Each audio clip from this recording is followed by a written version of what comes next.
Nous avions discuté du RSI durant l'interview de Robin Agère, préparateur physique de l'équipe de France d'escrime. Vous pourrez retrouver cet échange juste ici. L'indice de force réactive est une représentation terrain de notre explosivité musculaire. Nous allons voir comment mettre cette évaluation en place. Bienvenue dans Prépa et Performance.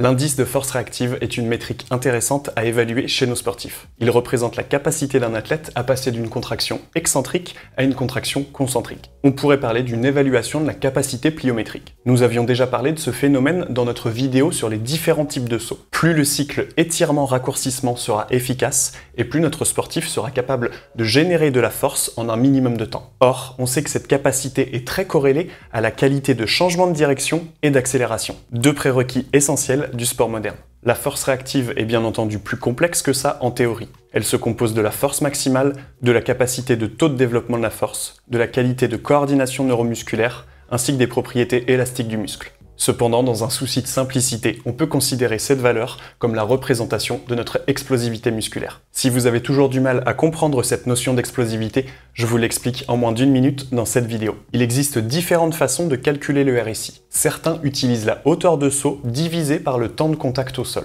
D'autres le calculent via le temps de contact divisé par le temps de vol. Quoi qu'il en soit, il est possible de le calculer à travers une suite de sauts répétés ou un drop jump. Si vous ne savez pas ce qu'est un drop jump, je vous invite une nouvelle fois à regarder notre vidéo sur les différents types de sauts. En clair, je vais atterrir suite à une première chute d'un contre-haut, dont il s'agira de connaître la mesure, et le plus vite possible, je vais tenter de sauter le plus haut possible. La durée de contact au sol ainsi que la hauteur de saut ou le temps de vol seront les valeurs qui vont nous permettre de calculer notre RSI. Évidemment, il existe des outils comme l'OptoJump, le Smart Jump ou le tapis de Bosco qui permettent une évaluation immédiate sur le terrain tout en donnant un feedback à nos sportifs. Ils pourront ainsi plus facilement se challenger. Cependant, ce matériel est très coûteux et pas forcément grand public. Mais il est également possible pour tout un chacun d'utiliser l'application MyJump pour se faciliter la démarche. En effet, directement dans l'application, on peut sélectionner le test Drop Jump dans l'onglet Saut vertical.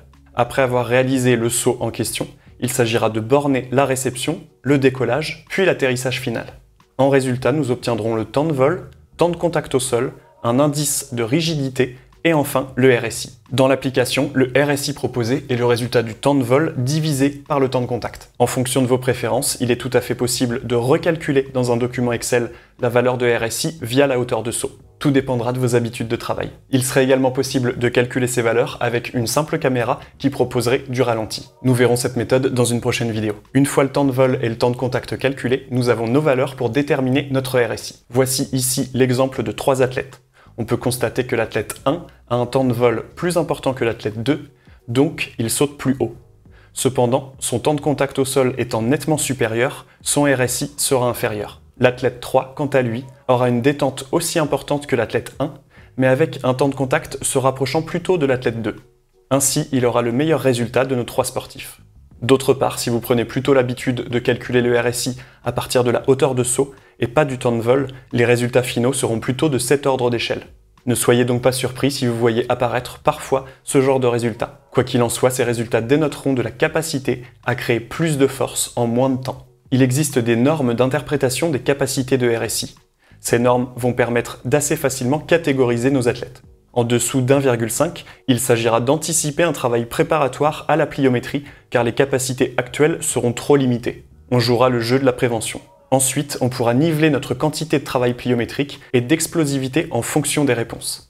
Arrivé à un certain niveau d'expertise, il s'agira de rechercher d'autres facteurs limitants de la performance. D'autre part, il peut être intéressant dans le suivi de vos données de regrouper sur le même graphique temps de vol, temps de contact et RSI. Ainsi, vous aurez un œil sur les 3 facteurs déterminants de la performance. Ici, par exemple, vous avez la représentation d'un suivi d'évaluation toutes les 3 semaines sur un programme de pliométrie. Si le temps de vol décroît très légèrement, donc la hauteur de saut également, le temps de contact au sol, lui, diminue de façon drastique. Ainsi, le RSI progresse très fortement. Il est intéressant de pouvoir constater d'où provient cette évolution. De manière plus simple, il est également possible de ne se soucier que du RSI comme valeur finale. Il est important de comprendre que ces qualités musculaires et tendineuses ne sont pas réservées aux volleyeurs ou aux basketteurs. En effet, un meilleur RSI est également un facteur de l'économie de course chez un athlète. Que ce soit sur des formats courts comme de l'ultra-distance, l'intérêt sera conséquent. On diminuera le coût énergétique en améliorant l'économie de course. Également, beaucoup d'études se penchent sur l'intérêt de ce genre de test pour évaluer la fatigue d'un sportif. La fluctuation de la hauteur de saut pourrait être une représentation du niveau de fatigue centrale du sportif. Comme celui-ci n'est pas très chronophage, il peut être envisageable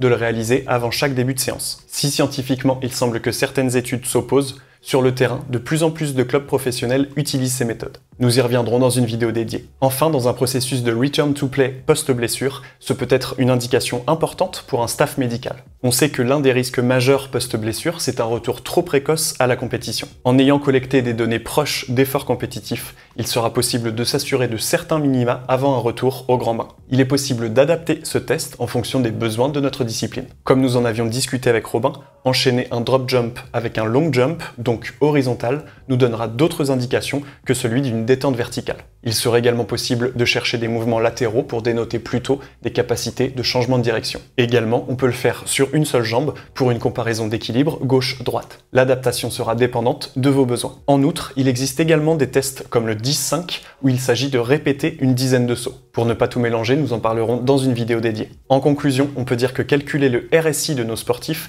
est pertinent dans une démarche d'évaluation de la performance. Celui-ci sera une bonne représentation de l'explosivité musculaire de nos joueurs. Il sera aussi un témoin de la qualité d'utilisation du système muscle-tendon. Qui plus est, on pourra également y trouver un intérêt post-blessure dans une démarche de validité de retour au terrain. Il n'est pas chronophage et peut se faire avec des outils abordables comme MyJump. On pourra assez facilement adapter la méthode d'évaluation à nos besoins ainsi que le suivi des datas. Il ne sera pas réservé aux disciplines à répétition de saut puisqu'il sera également un témoin de l'économie de course. C'est tout pour aujourd'hui, j'espère que cette approche de l'évaluation du RSI pourra vous être utile. Pour nous soutenir, likez, commentez et partagez cette vidéo. On se retrouve très bientôt pour du contenu d'entraînement et d'ici là, entraînez-vous bien. Salut!